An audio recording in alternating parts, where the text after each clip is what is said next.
us just offer our thanks and our praises to our God. Come on, church. Hallelujah. Open your mouth and praise our God. Hallelujah, Jesus. We praise you, Lord. We honor you. Patuloy ka naming papasalamatan na awitan, Panginoon. Dahil wala na nga pong ibang kukumpleto sa amin, Panginoon, kundi ikaw lamang. Ikaw na nagbigay buhay sa amin, Panginoon. And so, Father God, may we just honor you, praise you, and worship you, Lord God, in our lives. We give you back the highest praise, glory, and honor that you deserve. In Jesus' name we pray. Amen, amen. Come on, a hand of praise to our God. Hallelujah! Hallelujah! Aawitan ka namin, Panginoon, at patuloy na pasasalamatan. Praise you, Jesus! Let's continue to offer our praises to our God. Purihin ka, Jesus. Sing the song. Aawitan ka't pasasalamatan, sa buhay ko'y tanging ikaw lamang. Umansin at nagbigay ng gulay, alam ko, Jesus, ikaw lamang. Aawitan ka't pasasalamatan, pagsamba ko ay aking iaalay, sa iyo na nagbigay ng buhay. Alam ko, Jesus, ikaw lamang. Ikaw lang ang nagbigay ng buhay. Ikaw lang umibig sa aking tunay. Ikaw lang liwanag kong taglay. Wala nang iba, Jesus, ikaw lamang. Sa kapon, ikaw lang ang nagbigay ng buhay. Ikaw lang umibig sa aking kaulay. Ikaw lang liwanag kong taglay. Wala nang iba, Jesus, ikaw lamang. Aawitan ka't pasasalamatan, sa buhay ko'y tanging ikaw lamang. Umasin at nagbigay ng gulay. Alam ko, Jesus, ikaw lamang. Aawitan ka't pasasalamatan, pagsamba ko ay aking iaalay, sa iyo na nagbigay ng buhay. Alam ko, Jesus, ikaw lamang. Ikaw lang ang nagbigay ng buhay. Ikaw lang umibig sa aking tunay. Ikaw lang liwanag kong taglay. Wala nang iba, Jesus, ikaw lamang. Jesus, ikaw lang ang nagbigay ng buhay. Ikaw lang umibig sa aking tunay. Ikaw lang liwanag kong taglay. Wala nang iba, Jesus, ikaw lamang. Sabihan mo, Panginoon, Ikaw lang ang nagbigay ng buhay. Ikaw lang umibig sa aking tunay. Ikaw lang liwanag kong taglay. Wala nang iba, Jesus, ikaw lamang. Ikaw lang, Jesus. Ikaw lang ang nagbigay ng buhay. Ikaw lang ibig sa aming tunay, umibig sa aking tunay. Ikaw lang liwanag kong taglay. Wala nang iba, Jesus, ikaw lamang. Ikaw lang ang nagbigay ng buhay. Ikaw lang umibig sa aking tunay. Ikaw lang liwanag kong taglay. Wala nang iba, ikaw Hallelujah! Let's continue to praise our God, ang ating dakilang hari na siyang nagbigay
nating awitin. Walang katulad mo, walang katulad mo, walang katulad mo. O Diyos, Walang katulad mo. walang katulad mo, walang katulad mo, walang katulad. Walang katulad, Jesus. O Diyos, Ikaw lang. ang nagbigay ng buhay, ikaw lang. Ikaw lang, Sinisaming tunay, ikaw lang.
satisfy me.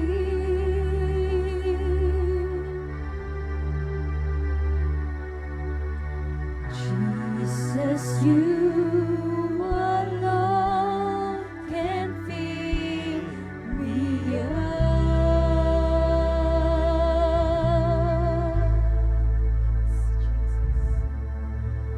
I can gain the world and all its treasures,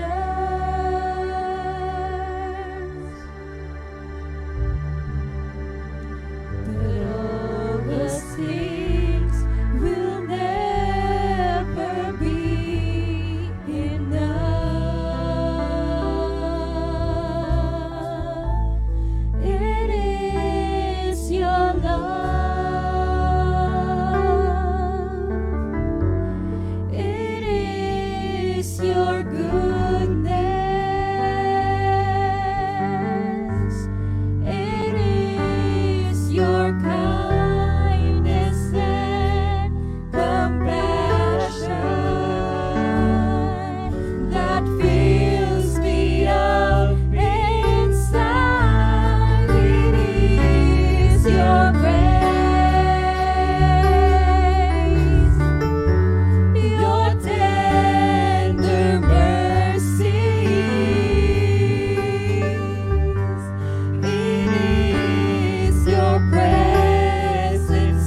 Salamat, O God, sa pagkilos mo ngayong umaga, Lord. At muli po kaming lumalapit sa inyo, Lord God, for truly apart from you, we can do nothing.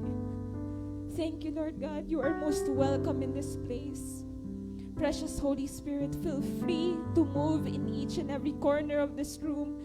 Feel free to move in each and everyone's life, Lord God.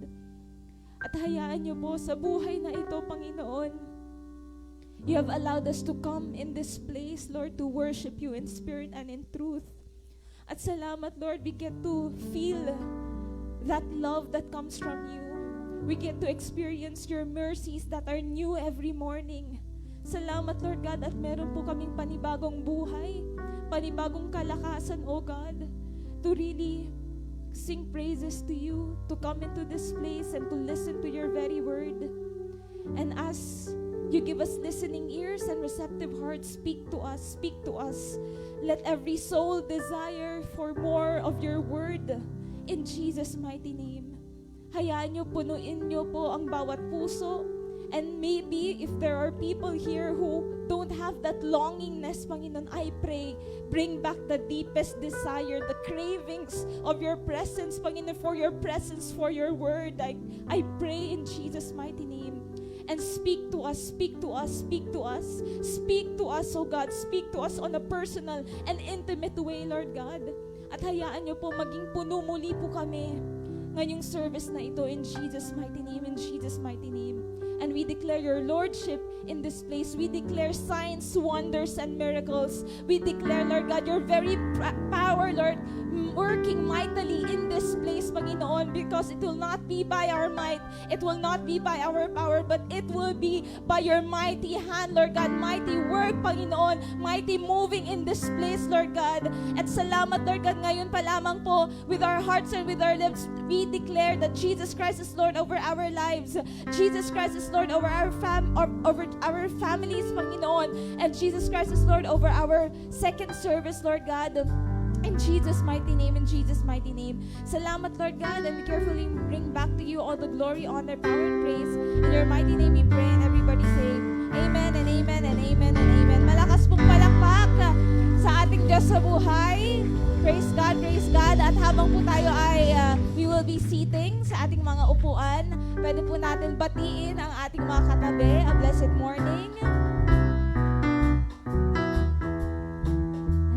Magandang umaga po. Ayan. Excited po ba tayo makinig ng salita ng Diyos? Amen. And ako din po ay na-excite, pero syempre kinakabahan. Hindi po maiwasan. And dahil nga this is already another new month, nasa third month na po tayo of this year. It's already March. Kakatapos lang po ang Love Month. Ngayon, anong month ba pag March? Fire something? Fire drill ba tawag doon? Kaya mayat maya nalirinig ko yung mga tawag doon, mga bumbero, ganyan. Tapos iniisip ko baka ma-traffic kaya kailangan kong umalis ng bahay. Yun pala, they're just, it's like a reminder to people. Ayan. So, if that is the event ng March, meron tayong, not just event, but we have a certain theme po that we will be talking about. At meron pong binaba ang JIL Church Worldwide. And ang theme po natin ngayon is Christ's sufficiency is the answer. Experiencing true fulfillment. So sabihin po natin, Christ's sufficiency is the answer. Experiencing true fulfillment. Ayan. So hindi na po ako magpapaligoy-ligoy pa. Diretso na po ako sa aking i-share kasi mamaya sasabihin, maikli lang to pero mahaba pala. So advice ko sa mga workers, pasenyas na lang po. Kasi minsan di ko sila pinapansin eh. Sabay-sabay kayong gumanon. Kasi last time nag-OT po ako. So hopefully, feeling ko hindi naman po ako mag-OT ngayon. Ayan. So mag-share na po ako ng revelation po ng Lord sa akin. And nag-start po ako sa isang, because we get to see this word sufficiency. Pero ano ba ang talagang ibig sabihin ng sufficiency or pagiging sufficient? So I started with finding synonyms po about the word sufficient from the Oxford languages. At sabi po dito that when we say sufficient, it is having plenty, ample, adequate, enough, and abundant. So kapag naririnig po natin itong mga terms na ito, ang sarap pakinggan. Uy, plenty, uy, ang dami, abundant, enough, ample, ibig sabihin talagang sobra-sobra. So, if these words ay naririnig po natin at na-experience po natin, it is not bad. Pero there are times na kapag sobra na at meron pong nilista po ang or may ginawang write-up ang GIL Church Worldwide about this theme. So I will look into the words dito po sa explanation po ng GIL. At sabi po niya, dun sa next slide is, the world constantly tells us what we don't have. The world constantly tells us what we don't have. Kapag nakikita po tayo or nagbabrowse po tayo sa ating social media account, kapag sinearch po natin ang isang bagay, lahat po ay yun yung nagpa-pop up. Naranasan niyo po ba yun? Nagsasearch lang kayo ng, siguro kasi, I will say this, sa office po, ang dami pong EPs. So nainis po ako, mayat-maya kapag nag-work ako, may dadaang EPs, papatayin ko. So sabi ko, ay kailangan ko ng something na magtatanggal ng EPs. So nag-search lang ako, ang daming lumabas. So, kapag nag-check po ako, yun na lang yung lumalabas. Insect killer, parang ganon. Tapos sabi po nila sa office, undefeatable po yung mga EPs sa office. Kasi talagang ang mga EPs daw ay mga researchers ang lumalabas. Tapos tinetest siguro, chinecheck nila kung ano yung mga ginagamit na gamot. Kasi nag-apply po ako ng parang chalk. Tapos naglagay po ako ng parang sticker na didikit doon po yung EPs. So effective naman po siya. Ba't ako napunta doon? So sabi po dito, the world will tell us because of the ads, whatever we are searching, yun po yung nagpa-pop up sa atin. And even if hindi po natin kailangan, lalabas po yan. Mayroon po akong mga ibang explanation. Like, there's this one time, nakita ko si isang celebrity, nagsiskipping rope siya. So, syempre ako, na-inspire ako. So, bumili ako ng skipping rope. Pero hanggang bili lang. Di ko siya nagamit. Because what we see, it tells us na, ay, kailangan mo to. Pero yun pala, hindi. Sayang naman ang 500 pesos. Ang mahal ng skipping rope, di ba? Binili ko po siya sa isang store na sa mall. So sabi ko, ganito pala kamahal. Sana pagkain na lang, di ba? Hindi na nag-exercise, kumain na lang. So the world will tell us what we lack. At sabi po doon, inelaborate din po ng JIL, sabi, not enough likes on social media. Not enough likes on social media. Dati po, especially yung mga youth before, parang every week nagpapalit ng profile picture. Kasi gusto nila na madaming likes, madaming magko-comment. And kapag may nagla-like, chine-check yung notification, sino kaya mga nag-like? Ay, hindi ni-like yung crush ko, yung yung profile picture ko. Diba? Because these are the things na sinasabi na makakapagbigay ng satisfaction sa atin. And what else? Kung dati daw po ay maraming likes, ngayon po dapat maraming views. Kasi gustong mag-viral, gustong sumabay sa trending. Lalo na sa TikTok, merong iba't ibang applications ngayon. And I think the first time I used TikTok, dati ayoko po mag-TikTok.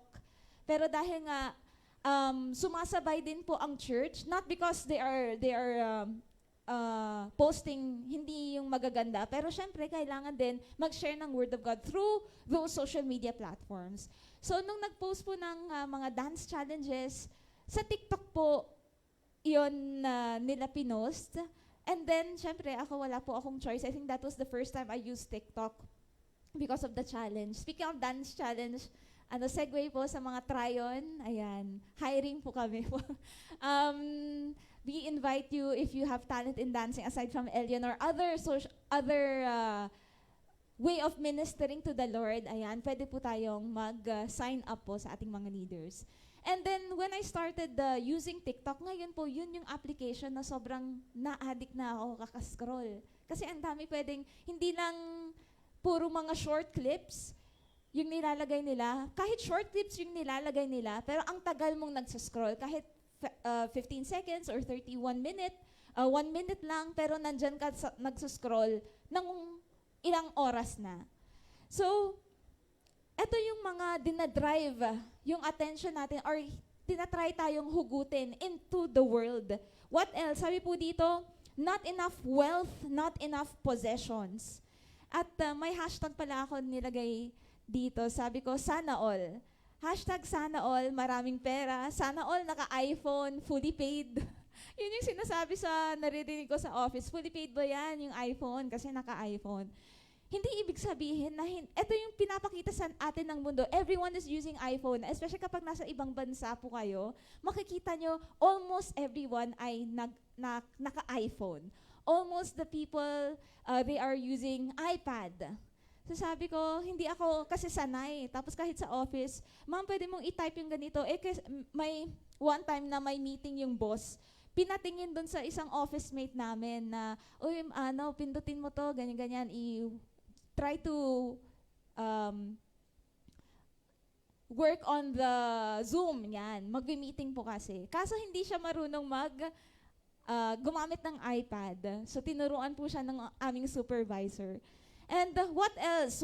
What other hashtag na sinasabi? Sana all ganito. Sana all nakapunta ng abroad. Sana all may bahay at lupa, may kotse. Ganito yung wealth na dapat meron tayo. When we look at celebrities, dati po kasi nung pandemic lalo, nanonood po ako ng mga videos ng mga celebrities, house tour. Mga kung paano dinesign yung bahay nila, bahay ni Slater Young ba yung ano niya? Si Slater, sila Solen, ang gaganda sila Alex Gonzaga, they're showing their home. Tapos sabi ko parang, at the back of my mind, parang hirap kapag walang helper sa bahay na maglilinis ng buong floors. Diba? Medyo struggle is real. And then sabi po doon sa next, worse is it deceives us into believing that we are not enough. Hindi lang sa material things, pero pagdating po sa ating sarili, when it comes to our physical appearance, we are not attractive enough. We are not slim enough.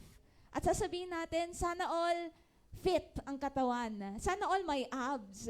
Sana all glass skin. Kaya bumili, kanina po sinabi sa first service, na naglalagay ng kung ang ano-ano sa mukha hanggang sa nasunog na. Diba? There are people who will tell you na, ay, kasi kailangan mong magpaayos ng ilong. Kasi maraming ganun na akong nakikita, especially in our generation. The young people, ang sinasabi po nila, ano naman ngayon? Nagpapaayos talaga ng mukha. Lahat ng, yung mga K-pop artists na ina-idolize po mostly ng mga kabataan, nagpapagawa po sila. And dinala din po yung ganong culture na slowly into the Philippines. At parang okay lang. Kapag tinatanong, kung nga rin yung mga, I don't know if you've seen this, SB19, sinasabi nila yung before and after nila, ito yung itsura ni ganito. Ngayon, parang pumogi siya dahil sa pagre-retoke. And they say that because ito yung it's not just about the talent, kailangan maganda din. And if it will it will boost your confidence, magpaganda ka, magpaayos ka. Pero our confidence is not of this world. Our confidence is in the Lord. Amen. We are beautifully and wonderfully made. What else? Sinasabi ng mundo, you are not smart enough. You are not successful enough. I get to hear these expressions. Ito lang kasi ako eh. Ito lang yung natapos ko. Pero we get to see people na kahit hindi po sila nag-aral, grabe po ang knowledge na meron sila, ang wisdom na meron sila. Even yung ginamit tinawag ni Jesus Christ, hindi lang yung mga doctors, hindi lang yung mga may mga skills, pero yung mga hindi gaanong marunong, yun yung tinawag ni Jesus Christ. At yun yung ginamit niya mightily. Imagine, sila Paul, sila Peter, lalo na si Peter, he is a fisherman, pero ginawa sa kanya ni Jesus Christ is to fish people, to fish men, para mag-share ng gospel. And all of these lies, they bombard us. Kapag eto po kasi yung minemeditate natin, yung pinapanood po natin on social media, kasi ngayon talaga every time ako po ay nagko-commute, laging nakaharap sa cellphone. When I get to see people laging nagsascroll, they will always be scrolling on their social media. At iniisip ko po, what are they watching? Is it the things na, kasi gusto nilang isatisfy yung sarili nila, kaya pinapanood nila yung mga things on their cellphones? Ito po ay nakakapagbigay ba ng fulfillment sa kanilang buhay? I don't know. But tayo po, I believe na alam na po actually natin that we will never experience lack when we have Jesus Christ. Amen? But I would like to share more on this topic, experiencing true fulfillment kapag tayo po ay nasa Lord. At sabi po dito, ay meron po akong nilagay na note dito, because our God, ang Father God po natin, the world, wala po kayang ibigay sa atin. Pero ang Father God po natin, ang binigay niya po, He did not just give us something, but He gave us someone who has all things. Amen? And it is important to have this someone, the Son of the Lord, our Lord Jesus Christ. Nang sa gayon, we will have all things. Kaya, sabi po doon sa last statements po ng JIL, is let us find our fulfillment in Jesus Christ because He doesn't just meet our needs, He satisfies our deepest longings and reminds us that in Him we are complete. In Him we lack nothing. At basahin ko po yung text po, main text or key text po ng theme na ito, Colossians chapter 2, verses 9 to 10, NLT, sabi po doon, for in Christ lives all fullness of God in a human body. So you also are complete through your union with Christ, who is the head over every ruler and authority. And explain ko lang po, very short itong text na ito. Sabi po dito, for in Christ lives all the fullness of God. At meron verse na 1 Colossians chapter 1 verse 15. Sabi po, Jesus is the visible image of the invisible God. So, 1 Corinthians ba yan? Mali po yung notes ko. So, Colossians. Okay. Colossians chapter 1 verse 15. Sabi po doon that Jesus is the visible image of the invisible God. Sino dito? Or when you get to read the Old Testament, nakita po ba nila si Father God? Hindi po nila nakikita si Father God, but they can hear Him and He is actively working. At kailangan po for us to experience the fullness of our Lord, our Father God gave His very own Son, si Jesus Christ. At ang mga tao sa New Testament, nakita po nila si Jesus Christ. Naranasan po nila na makasama si Jesus Christ. Because He is the visible image at siya po ang nagre-reflect sa Father God, who is the invisible. Kaya dito po sa verse na ito, sa verse 9, sabi po, for Christ lives all the fullness of God. Yung nakikita po natin kay Jesus Christ, nire-reflect niyo po ang kabuuan ni Father God. Amen? And kapag tayo daw po, we are connected to our Lord Jesus Christ, we will also have that fullness, experience that fullness when we have union with Him. Kailangan po, hindi lang Sunday, connected tayo sa Lord, pero every minute of our lives, as much as possible, we see to it. Siyempre, hindi sa sarili nating kalakasan, kailangan po natin ng banal na spirito. The Holy Spirit that will continue to remind us na kailangan po natin lumapit kay Jesus. Kailangan po natin lumapit sa Kanya sapagkat wala po tayong magagawa if we don't have Him in our lives. Kaya meron po akong certain points, actually madami po ito. When I was searching, sabi ko, Lord, when we talk about the fullness of the Father, ang dami. When we talk about His name, nung sinearch ko, ang daming lumabas na pangalan ni Father God as Jehovah. At kay Jesus Christ naman, ang dami din pangalan ni Jesus Christ. Sabi ko, Lord, mag-uoti talaga ako nito. Pero may pinili po akong 4 that will combat the statements na sinabi natin kanina, not enough possession, not enough wealth, not enough yung appearance natin, hindi maayos, ganyan-ganyan, yung iniisip natin. Meron po tayong pwedeng i-combat sa sinasabi ng mundo. So again, we should not conform to the patterns of this world, but we should be transformed by the renewing of our minds. And for us to have a renewed mind, kailangan po natin palaging mag-dwell in the Word of God. And we will look into this. At ginawa ko pong title for this service is Christ is more than enough. Sabihin po natin, Christ is more than enough. At yung text ko naman po ay kinuha ko po from Psalms chapter 21, verse 1. Isa lang po itong verse sa NLT and later on sa NKJV. Sa NLT, sabi po dito, "The Lord is my shepherd, I have all that I need." Lahat ng kailangan ko nasa shepherd. Lahat ng kailangan ko na kay Jesus Christ. Ano ba yung kailangan po natin habang tayo ay nandito sa mundo? Kailangan po natin ng healer. And that is my first point. Kailangan po natin ng great physician because hindi po maiiwasan na tayo po ay nagkakaroon po ng sakit.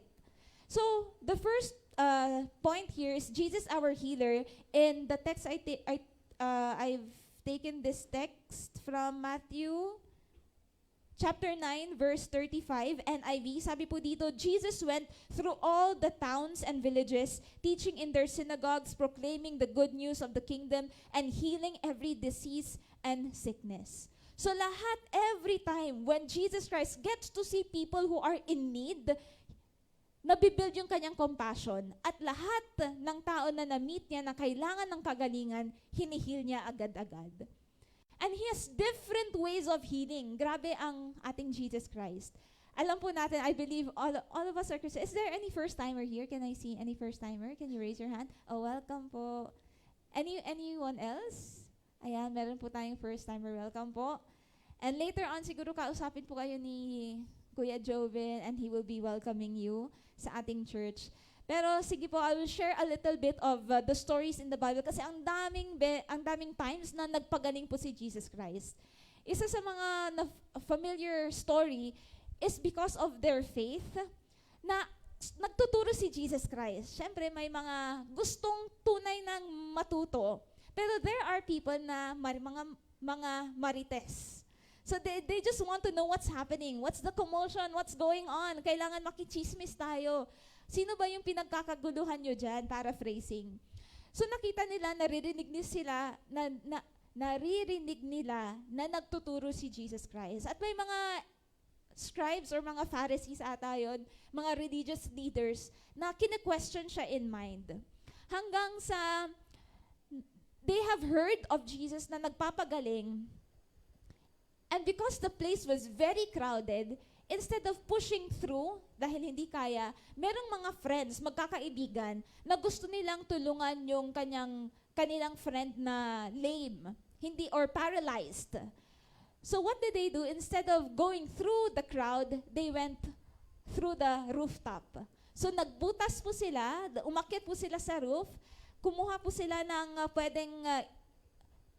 pwedeng ibaba so that their friend who is paralyzed will be able to be healed. So nung nasa roof na sila, syempre, kapag ganon, parang nakaka-cause or nakaka-drive ng attention when something is happening on the roof, syempre, titingin ka what is going on. Hanggang sa binaba po nila yung friend nilang paralyzed at nakita ni Jesus Christ yung kanilang faith. Na even if it was impossible for them to enter into that room, they still made a way. Because gustong-gusto nila na ma-heal po nila ang kaibigan nila. And even that person who is paralyzed, obviously, siya din ay mas greater yung longingness niya para ma-heal. And at that very moment, God told him na hindi niya sinabi na you are healed. Ang sinabi niya, your sins are forgiven.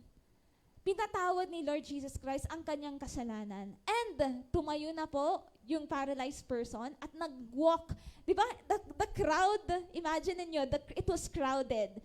And he couldn't enter that room. Pero nakalabas siya with the people making way for him to go out. For the people to see na may miracle na ginawa si Jesus Christ. Amen? He healed him instantly. He healed them at that very moment. Kasi alam ng Lord yung pangangailangan po natin. Pero ang ginawa nitong mga tao, they made a way. Lumapit po sila. Tayo kaya lumalapit po tayo sa Lord when we are in. Amen. Dapat po, hindi yung diretso kung sinong tao ang pwedeng tumulong sa atin. It's not bad to reach out to people to ask for help. But first things first, dapat si Lord muna. This January, yun yung verse of the year, to put God first. Put God first, put God first in all that I do. Sa work man, sa pagising pa lang sa umaga, laging put God first. And even nung sinabi ni Holy Spirit na mag-speaking in tongues ka every day, kasi dapat, ino-order po natin, sumusunod po tayo sa lahat ng sinasabi ng Lord. Another way of God healing people ay pag-spit sa mud, tapos pag-spit sa sand, tapos ginawa niyang mud, tapos nilagay niya sa mata. Parang kung iisipin mo, you could have said, Lord, na you are healed, or maybe your sins are forgiven. Ganon kadali. Pero bakit ganon yung way? Kasi God shows na iba-ibang pagkilos ang ginagawa niya. Maybe in your life, different ang healing. Maybe gradual healing ang ginagawa ng Lord. Maybe for another person, miraculous or instant healing, but it doesn't change the fact that God heals. Kahit gradual yan, kahit instant yan, the Lord is our healer. Amen? And meron po akong nilagay dito na in all aspects, hindi lang po sa physical, but even mental, emotional, social, spiritual, financial, lahat ng aspeto po ng buhay po natin, kayang-kaya pong i-heal ng ating Lord. Naalala ko po, sabi po dito, saan si Mama? Nasa kabila ba si Mama? Where's my mother? Labas ka muna, Ma. Joke lang. Ang hirap kasi pag nagkukwento about family, wala namang ibang kukwento kundi family. So, magkatabi po kasi kami ni Mama matulog. Kapag masakit ang paa niya, binabagsak niya po sa kama. So, dish, dish. Kasi nasabi ko, Ma, anong ginagawa mo? Parang nakaka-storbo. Tapos ginagaya ko siya. Tapos sinisipa-sipa ko siya. Tapos sinasabi niya, it's okay, I'm old already, ganyan-ganyan. Tapos, ako po ay nagko-commute every day. At medyo malayo po ang babaan ko dun sa office. So I have to climb the bridge, the overpass. Tapos, everyday ganun po pagpasok sa office. Medyo tumatanda rin po tayo. so kapag nasa bahay po, tapos matutulog, ginaganon ko din yung paa ko. Tapos sabi, what are you doing, anak? Ganyan-ganyan. Sabi ko, I'm old. Tumatanda rin po ako. Ayan, lahat naman po tayo, mararanasan din po natin yan. Kaya, kanina pong first service sabi that even if we become old, alam po natin, we will not lack kasi God will heal us. It's the nature of our body na magkakaroon po tayo yung because of signs of aging, yan, tumatanda po tayo, makakaramdam po tayo ng natural pain sa ating body, pero we know that the Lord is our strength. Amen? Look at Brother Eddie. Diba? He feels like he's 40 years old, even though he's turning 80 in 2 years. Diba? Kasi the Lord is His strength. Magbibigay pa rin po ng mahabang buhay si Lord sa atin lahat. And at the same time, if He gives us long life, He will give us the strength that we need. So we will not fear tomorrow. Amen? And sabi ko po, narinig ko po itong teaching po ni Pastor Amor Adela kaninang ng umaga sa JIL Prayer Garden. Sabi niya, nung bata daw po tayo, ang kinakanta is head, shoulders, knees and toes, or paa, tuhod, balik at ulo. Kinakanta sa mga bata. Ngayon, kahit matanda, ay kinakanta pa rin, pero this time may paghaplos ng kating ko. So sabi ko, oo nga, no?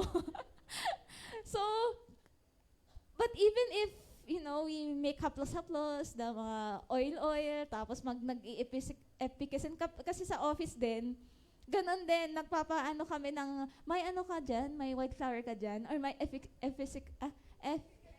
oo, that one.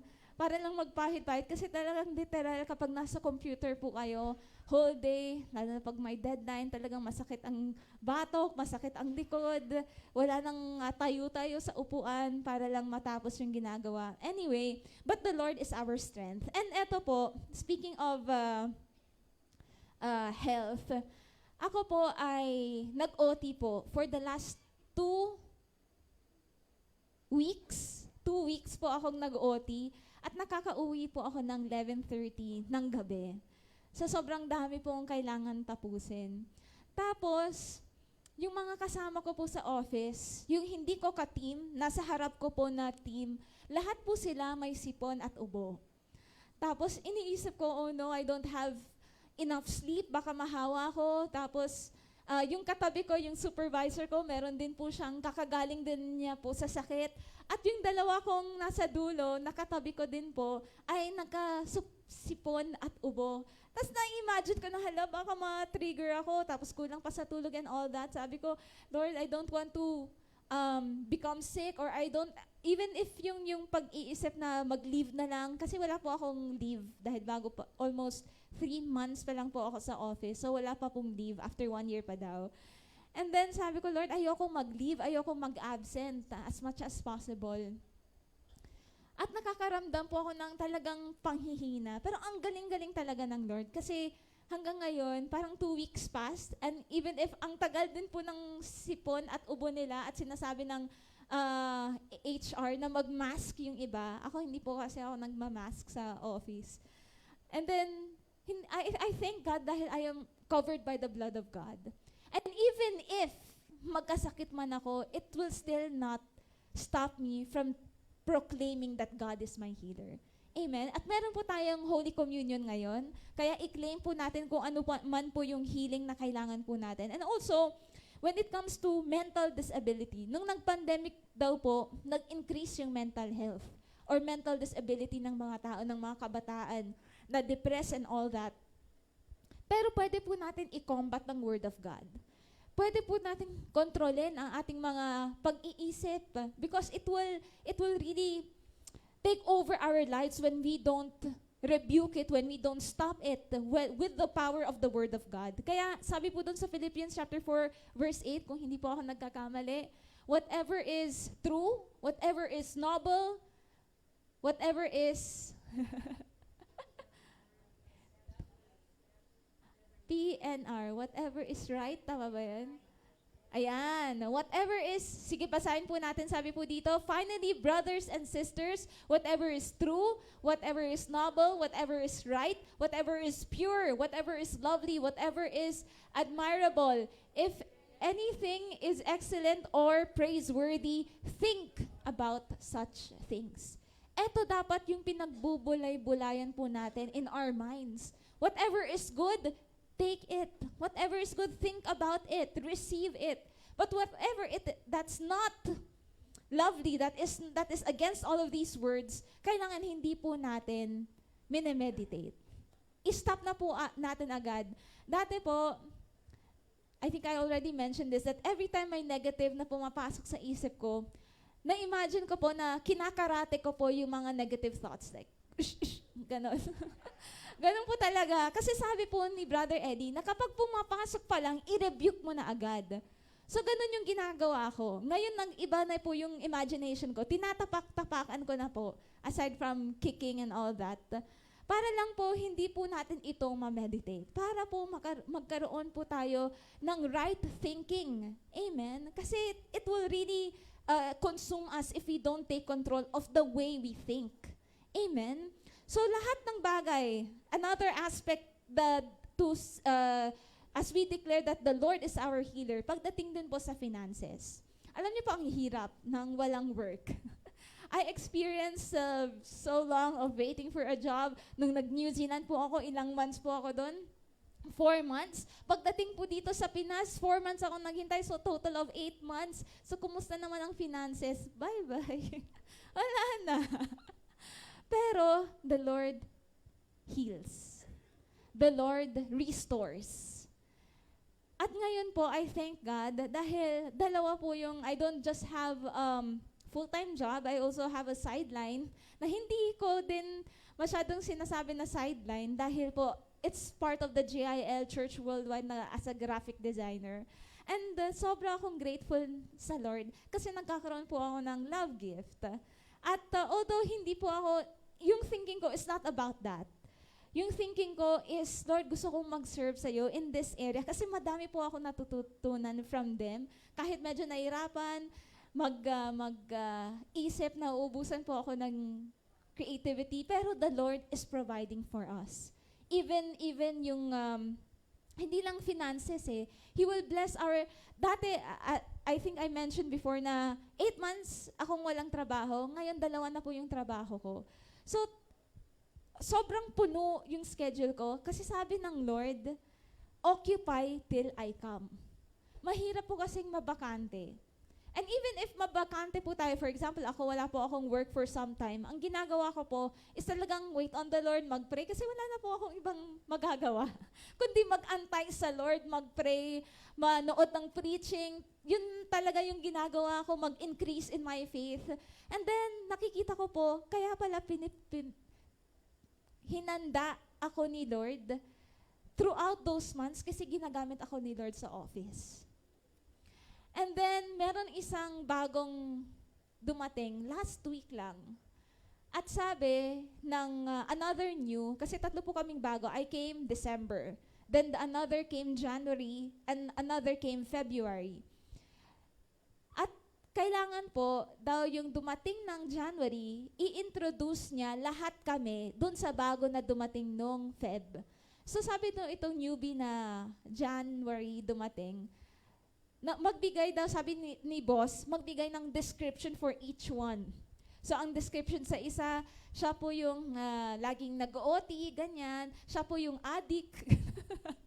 Pero gino-joke lang po nila yon. Tapos ang description sa akin, ang ganda talaga, is God sent. Sabi ko, wow. So may impact kasi naalala niyo po before, nag-share po ako, etong newbie na to, she asked a question na, if you were to ask a question, kasi naglaro po kami ng games, ng card games, if you were to ask a question to God, what will be your question to Him? Ang question na itong newbie na dumating ng January, ang question ko kay Lord, ano ba yung purpose ko? Tapos, sinabi ko sa kanya na malalaman mo yung purpose mo kapag nagbasa ka ng Word of God, kasi ganun yung nangyari sa akin and all that. And after that, hindi na po ako gaanong nag-share sa kanila dahil nga sobrang daming work. Pero unless nagtatanong sila sa akin. Hanggang sa, akala ko baka wala nang impact, baka hanggang dun na lang yun. Pero I keep praying na, Lord, sige na, gusto ko mag-Bible study, ganon, sa office. And then, nung sinabi niya yun na I am God sent, sabi ko, thank you, Lord. Dahil may impact pa rin pala ako sa batang ito. Actually, lahat ng kasama ko sa team, mga bata po sila. Not really bata, but they are at their 20s. Ako po, early 30s. They are in their late 20s. At yung bago po na dumating last January and Feb, ay bagong graduate po sila. So nakakatuwa dahil kahit sa office, ay talagang ginagamit po tayo ng Lord. And I pray na lahat po tayo gamitin din ng Lord. And also, speaking of finances, hindi po ito tithes and offering time, pero gusto kong sabihin sa inyo na when I had no job, and I was given the privilege to share the Word of God sa NZ po, ang binibigay po nila ng love gift ay diretso pong binibigay sa tithes. In short, wala po akong kinukuha na love gift kasi sabi ko, Lord, if I'm going to serve you, then I should give back to you. I should be faithful in my tithes and in my offering. At hindi po ako binigo ng Lord kasi I get to see the blessings na binibigay niya po sa akin financially. At nakakapag-support din po ako, nakakapagtulong po ako sa family kasi syempre ang dami pong talagang binabayaran. Pero the Lord provides. The Lord will supply. Speaking of supplication, second point pa pala yun. Pero dito po nakita po natin that our Lord Jesus Christ, He is our healer. At because Jesus Christ represents in bodily form si Father God naman po natin, He is known as Jehovah Rapha. Ang haba pala nito. Nasa first point pa lang po pala ako. Okay, bilisan na po natin. Jehovah Rapha, the Lord who heals. Sabi po dito, Exodus chapter 15 verse 26, NIV, He said, if you listen carefully to the Lord your God and do what is right in His eyes, if you pay attention to His commands and keep all His decrees, I will not bring on you any of the diseases I brought on the Egyptians, for I am the Lord who heals. Ang dami po pinaranas or inalaw ni Jesus, ni Father God na magkaroon ng sakit karamdaman because hindi po nila ino-honor ang Lord. Because they were living an unrighteous way of life. At syempre, if we live unrighteously before God, may tayo po mismo ang nag-e-invite ng wrath ng God, ang nag-e-invite ng sakit karamdaman because of the wrong things that they are doing.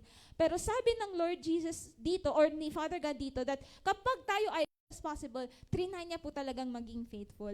So, the Lord, even in the Old Testament, in the New Testament, pinakita po ng ating Diyos na siya ang ating healer.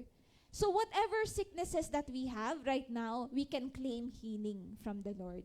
Whatever, even in the future, hindi natin alam. Yung COVID, hindi natin nakita na possible na may magkaroon ng bagong virus. In the future, we don't know. But one thing we know is that Christ is our healer. Salamat po sa last 25 minutes. Sige pong palakpakan po natin ang Lord. Okay, point number 2. Aside Jesus being our healer, Jesus also is our provider. Philippians chapter 4 verse 19 NIV, and my God will meet all your needs according to the riches of His glory in Christ Jesus. And sabi po dito, nilagay ko pong notes, is about feeding the 5,000. Yung 2 fish and 5 loaves of bread, kasya lang po hindi feeling ko kapag tayo, hindi kasya. Pero imagine niyo, during the time of Jesus, pinakain niya yung 5,000 people because of those 2 fish and 5 loaves of bread. At after that, hindi ko kasi alam to dati. When I was reading, kaya maganda po nagbabasa tayo ng Bible. Kasi after feeding the 5,000, sa sumunod na chapter po, meron pong feeding the 4,000 naman po. And then, sabi ng mga disciples, then I think during that time, na Lord, paano natin pakakainin? Parang sa isip-isip ko, hindi ba obvious? Ginawa na niya nga before that He fed the 5,000 people. How much more 4,000? Bumaba na nga yung number ng tao. Naging 4,000 na lang. Magiging imposible pa ba kaya sa Lord? So anything is possible kapag tayo po ay nagtitiwala sa Kanya. Naalala ko po when someone, I think yung si Pastor Paul po, na nawalan daw po ng gas. Tapos nagpray lang siya na magkaroon ng gas para makaluto sila. When he opened the stove or naglit po siya ng fire, nagkaroon po. Why? Because he called on the name of the Lord who is able to provide. Amen. He is our great provider. Whatever you need, our very present help in times of need, siya po ang magsusupply. Amen. Not according to the riches of this world, but according to His riches. And He will do it in a greater way na talagang magiging testimony sa mga tao.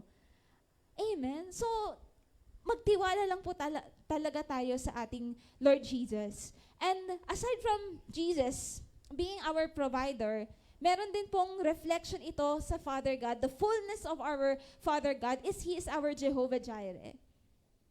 Sabi po, the Lord will provide. In Genesis chapter 22 verses 14 NIV, sabi po dito, so Abraham called the place, the Lord will provide, and to this day it is said, oh, the mountain of the Lord, it will be provided.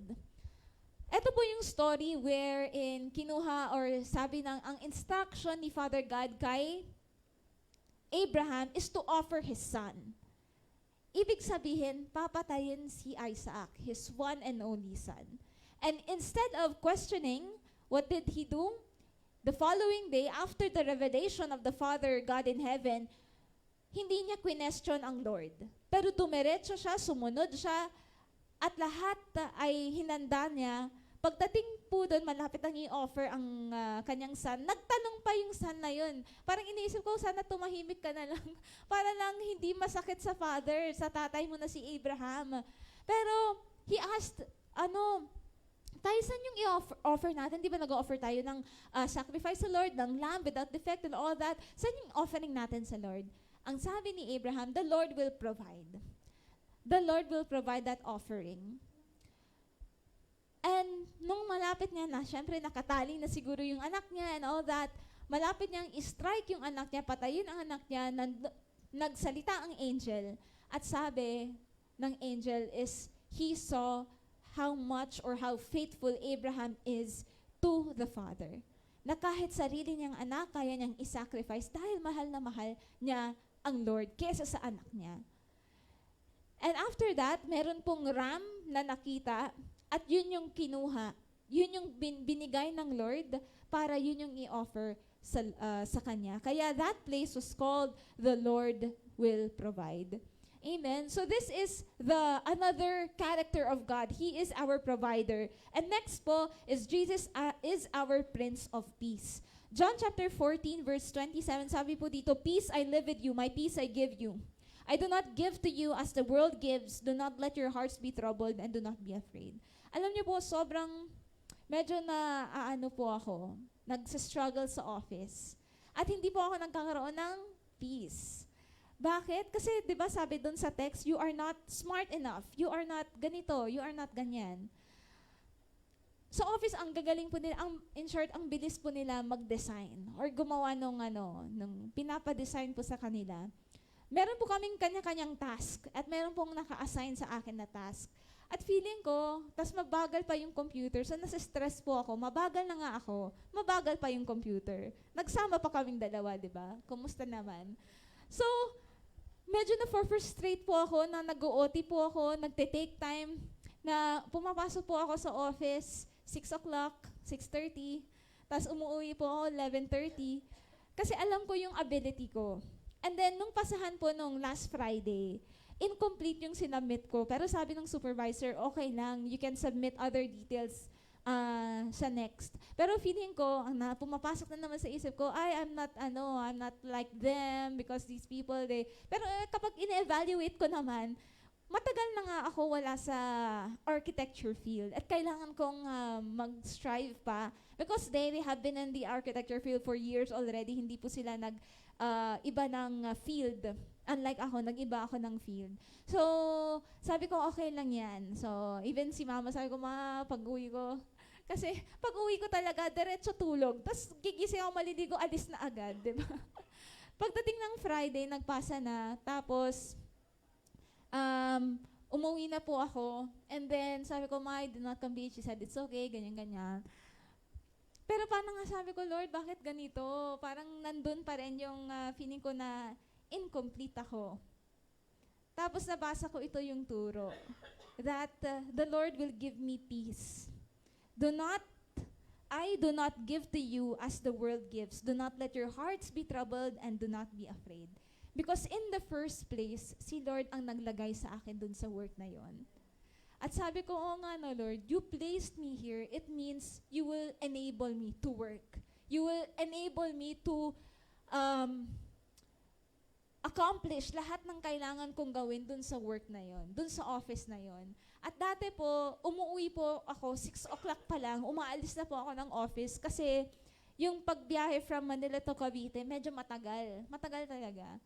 Tapos, lagi nilang sinasabi, ay, hindi yan nag-OT si Grace. Pero wala akong choice, nag-OT po ako. And thankfully, dahil sa OT na yun, may na-discover akong bagong sasakyan or sakayan na papunta sa Cavite na isang sakay lang. Instead of taking 2 buses, it's just 1 jeep. And that 1 jeep, discounted pa po ako. So sabi ko, wow, Lord, this is amazing. Di ba, medyo nasi-stress po tayo, pero God is telling us, eto yung mga magagandang bagay na pwede nating maranasan. We get to kasi highlight those negative things instead of looking at the positive things. Anyway, mapapahaba po ako. So, next is, Jesus is our Prince of Peace and our Father God is our Jehovah Shalom. The Lord is peace. In Judges chapter 6 verse 24, favorite ko po ito. So Gideon built an altar to the Lord there and called it the place of peace. This is the day it stands in Ophrah of the Abiezrites. Basta, a group. And then, natutuwa ako dito sa kwentong ito kasi si Gideon, minamaliit niya yung sarili niya. Or not minamaliit, kasi I get to also experience, or I'm like him, na alam ko, ito lang ako. Ito lang yung kaya kong ibigay. Pero kapag kasama natin si Lord, talagang kakaiba siya kumilos. In the life of Gideon, when God called him to fight against a huge army, sabi niya, konti lang kami. Imagine, 100 people lang kami. Sila thousands of armies, tapos kami hundreds. Imagine niyo na lang, thousands against 100s. Looking at it, defeated na ang hundreds compared sa thousands. Pero dahil kasama ni Gideon ang Lord, na-defeat niya yung kabilang army, na merong thousands and thousands of armies. Why? Kasi the Lord is with him. He is all that we need para maging matagumpay. At dahil doon, sabi niya, the Lord gave him peace. The Lord gave Gideon peace, and that's why he called that place, the Lord is our peace. And last point na. Yes, ang bilis ko. Jesus is our victor. Jesus is our healer, our provider, our peace, and He is also our victor. 1 Corinthians chapter 15, verse 57 NIV, sabi po dito, thanks be to God, He gives us the victory through our Lord Jesus Christ. At hindi lang po victory dito sa mundo. Dahil ang Lord, the reason why He conquered the grave, He defeated death, para po tayo ay magkaroon ng buhay na walang hanggan. Ang pinakamasarap na victory ay yung tayo po ay maging born-again Christians. At ang pinaka-reward po natin ay makasama po natin si Lord Jesus Christ in eternity, throughout eternity. Wala pong magagawa ang accomplishments dito sa mundo. Yes, iniisip ko, yes, nakapag-submit ka, yes, syempre kailangan yun. Makuha mo lahat ng achievements, makuha mo yung promotion. Narinig ko po ito sa supervisor po namin. And I was meditating on it. At first, inisip ko, oo nga, no, buti na lang na kay Team RM ako kasi sabi nila mabilis daw yung promotion, ganito, ganyan. Tapos yung thinking ko, Lord, thank you for allowing me to be part of this team kasi ang tawag daw po ng boss namin, yung head architect ng company, tawag niya sa manager namin, anak, or his son, kahit hindi sila biologically related. At nasa isip ko po, buti na lang dito ako nilagay ng Lord. Instead of thinking, hindi, nasa Lord ang promotion. Wala sa tao ang promotion. Wala kay Sir RM. Wala sa manager. Wala sa supervisor. Nasa Lord ang promotion. Nasa Lord ang victory. And if this kind of worldly victory kayang ibigay ng Lord, napaka-importante na maging victorious tayo sa pag-defeat ng kaaway kapag tayo po ay inaaway po niya or tinatry niya pong i-tempt tayo to fall into sin. Amen? Napaka-importante that we as Christians, we defeat the enemy. Sabi po dun sa isang verse, that God has given us authority to trample over snakes and scorpions. At bilang mga Christians, bilang mga disciples of God, bilang mga believers of Jesus Christ, kailangan po natin maging matagumpay dito sa aspect na ito of defeating sin, of staying away from temptation. Kapag tayo po ay tinatempt, ano po ang response po natin? What do we do? Are we becoming victorious? Or are we overcomers? Or tayo po ay nag-give in to temptation? Kasi tinapos na ni Jesus Christ lahat ng paghihirap para lang tayo po ay maligtas. And that is the great victory, the greatest victory that we can ever experience is to defeat the enemy, not just today, but every day, sasabihin po natin, defeated ka, Satan. Amen? We have to say that the enemy is defeated. We have to declare that the Lord has already overcome. He overcame, so wala po tayong ibang gagawin kung hindi i-claim that the Lord is our victor. Sabi po dito, naalala ko po bigla, last na po itong kwento. Promise. Sabi ko po dito, medyo na ano po ako na-trigger yung aking inis ng konti, pero hindi siya lumabas. Nag-stop naman siya sa loob. papunta po kami ng church. And then, sa tapat po namin kasi is merong church. Pagtawid po, papunta sa Manila. Because in front of our subdivision, there's a small store, Walter Mart. Sa tapat ng Walter Mart, merong isang church. Habang kami po ay nag-stand doon, syempre nakita siguro nakikita po ng cleaner doon na pumapasok po ako every day. Tapos nung Sunday na yun, nakita niya ako, sabi niya sa akin, kasama ko si Mama, sabi niya, hanggang Sunday, may work ka pa rin? Ay, sabi ko, ay hindi po ako mag-work, mag-church po ako. Saan kayo nag-church? Manila po. Ang layo naman, dito nga may church na. Pwede kayong mag-church dito. Tapos sabi niya, na-trigger ako kasi sabi niya, the best yung church namin. Sabi ko, in my mind, sabi ko, walang the best na church. Kahit ang GIL, hindi yan the best. Ang the best, si Jesus. Ang the best, ang ating Lord. Ang kailangan i-highlight, even Brother Eddie says this, kahit sumali ka sa GIL, kahit sumali ka sa anong religious organization, if you don't have a personal relationship with God, wala yan. Wala ang pag-a-attend mo ng church. And I told them na, kasi may mga taong lumalapit na sa amin. Sinasabi namin na, ay, saan kayo nag-church? Sabi ko sa GIL, I've been there, hindi ako na-bless. Na-hurt ako. Sabi ko, okay, control your tongue. Sabi ko sa kanya na, ako po kasi na-transform ng Lord. At ginamit niya po ang church. So, I told him that the Lord is the one kasi sinasabi niya, marami na ang napagaling dito, ganyan-ganyan. Ay, praise God po, sa Lord ang papuri. Hindi po sa church. And I told them na, kaya tayo nakakaranas ng people who are healing because our God is compassionate. Gusto kong i-share sa kanyang ganon, pero sabi niya, try niyo subukan yung umattend dito. Ganyan. Even we will teach you how to dress up. So, how do I dress up? So, sabi ko, ang hirap po talaga yung mga ganitong situation. Pero kailangan i-reflect po natin ang Lord sa buhay po natin. At kasi if wala po si Lord, baka kung anong sinabi ko.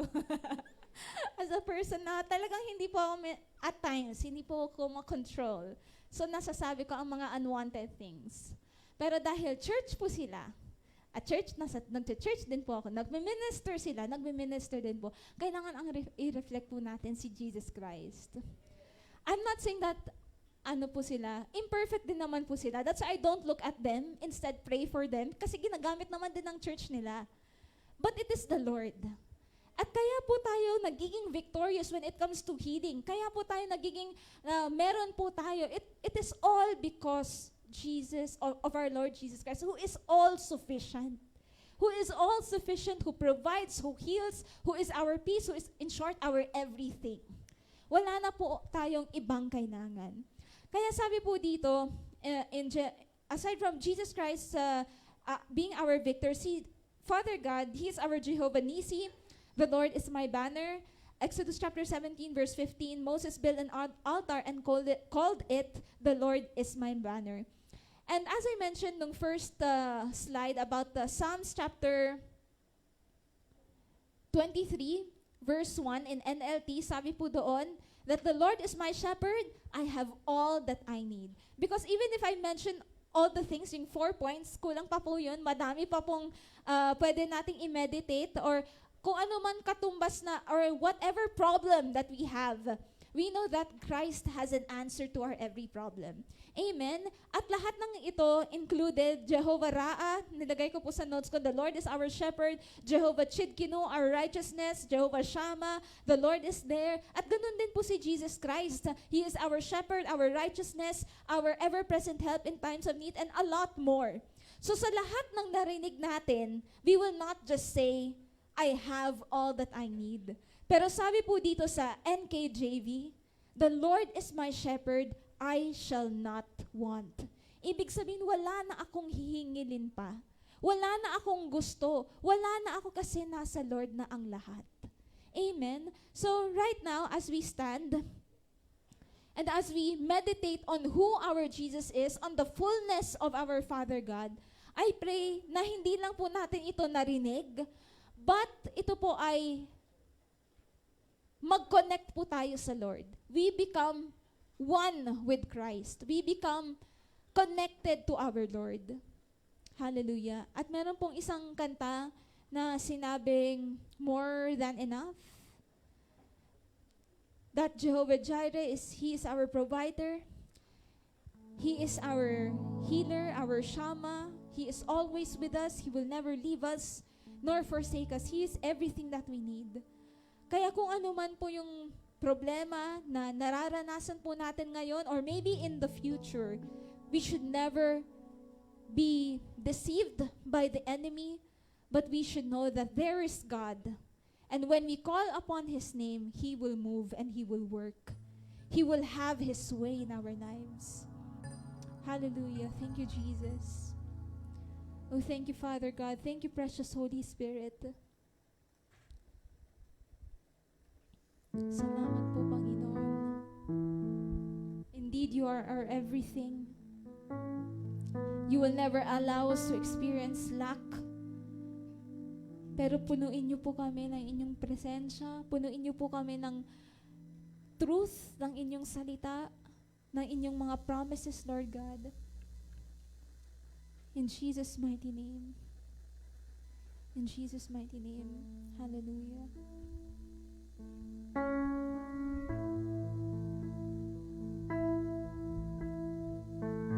Let's sing this song. Jehovah Jireh, My provider. my Yes, Lord, you're more than enough for me. You are more than enough for me. Jehovah Rapha. You're my healer. You're my By your stripes, healer. I've By been your set free. stripes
is enough for me. Christ is enough for me. Everything I need is in you. Everything I need Christ is enough for me. Christ is enough for me. Yes, Lord. Christ is enough for me. Everything I need is in you. Everything Once again, I Christ is enough. Christ is enough. Yes, Lord, you are more than enough. Christ is enough for me. Everything I need. Everything I need is in you. Everything I I have decided. I have decided to follow Jesus. No turning back. No turning Yes, Lord, we will back. never turn back No from you. turning back. I have decided to follow Jesus. No turning back. No turning I've decided. back. I have decided to follow Jesus. No turning back, No Lord. turning back. No turning back. I have decided to follow Jesus. No turning back. No For the very last time, I've decided to follow Jesus. I have decided to follow Jesus. No turning back. This is our promise to you. We'll never turn our backs on you. I have decided to follow Jesus. No turning back. No turning back. The cross before, the world behind me. Yes, Lord. No turning back. No turning back. No turning back. The cross before me, the world behind me. No turning back. No turning back. No turning back. No turning back. No turning back. No turning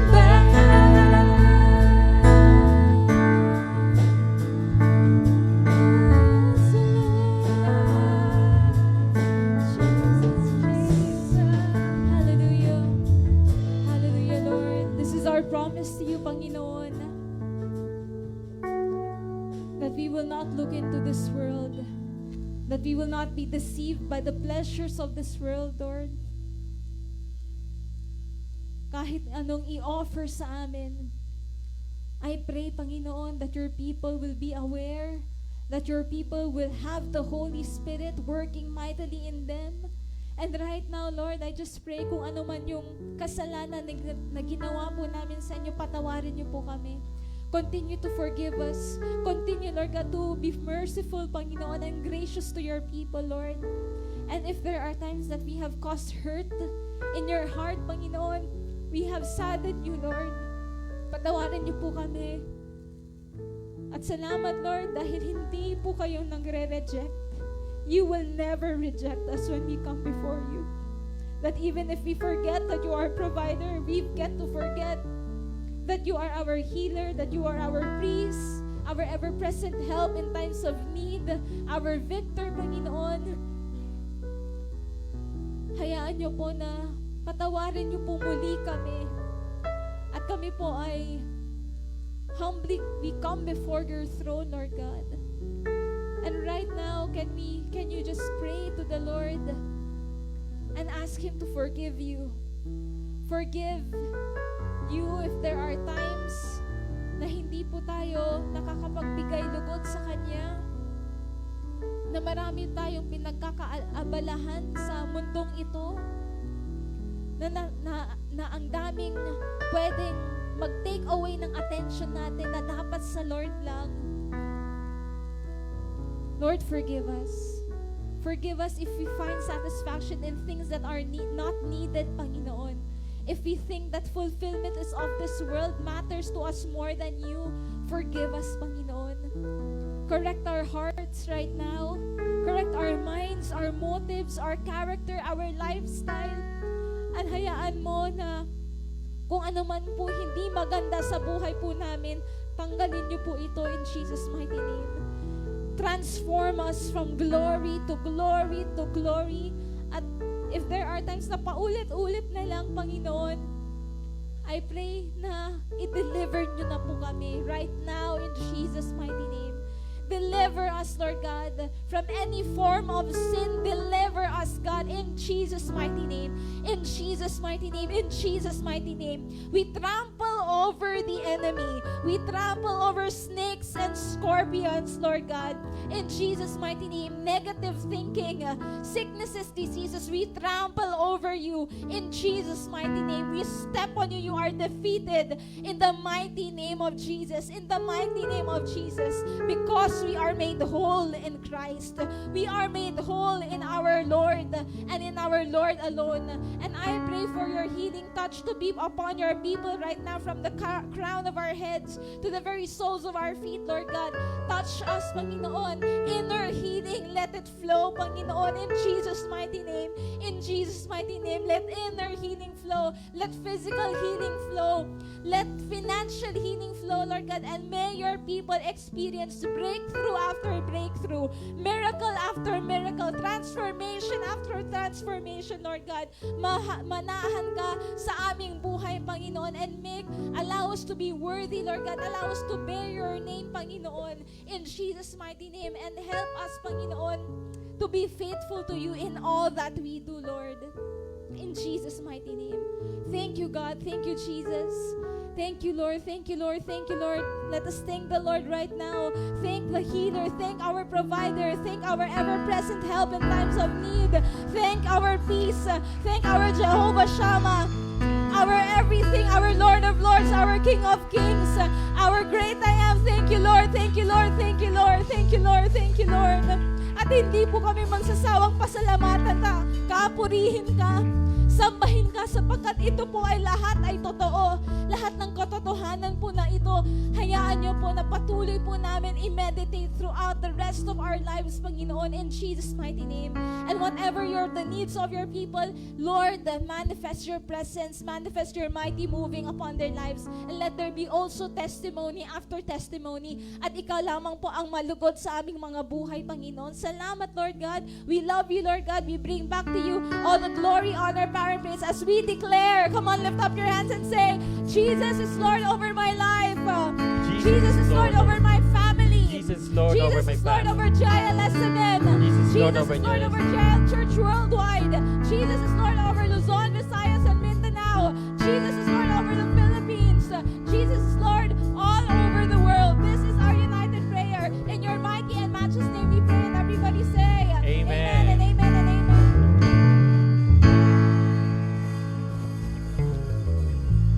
Hallelujah. Sige po, malakas na palakpak po muli sa ating Diyos. He deserves the best clap of praise. Yes, Jesus, you are more than enough for us, Lord God. Hallelujah. Oh, Jesus, we declare that you are more than enough for us, Lord. Yes, Jesus. Let's all declare.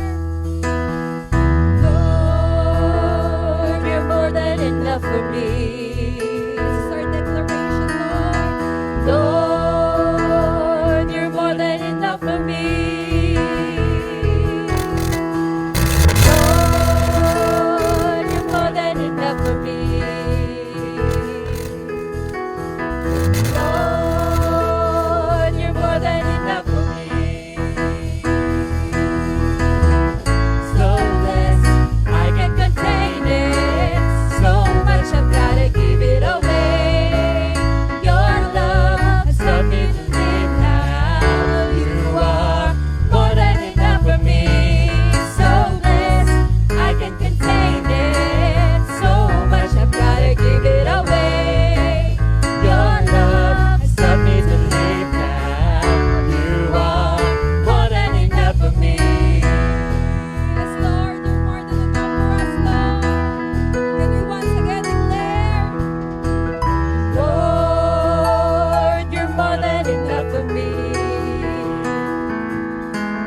enough for me.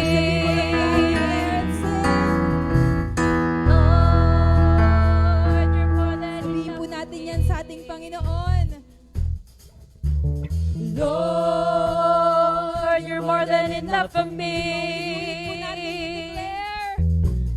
Lord, you're more than enough for me. He's more than enough for us. Lord, you're more than enough for me.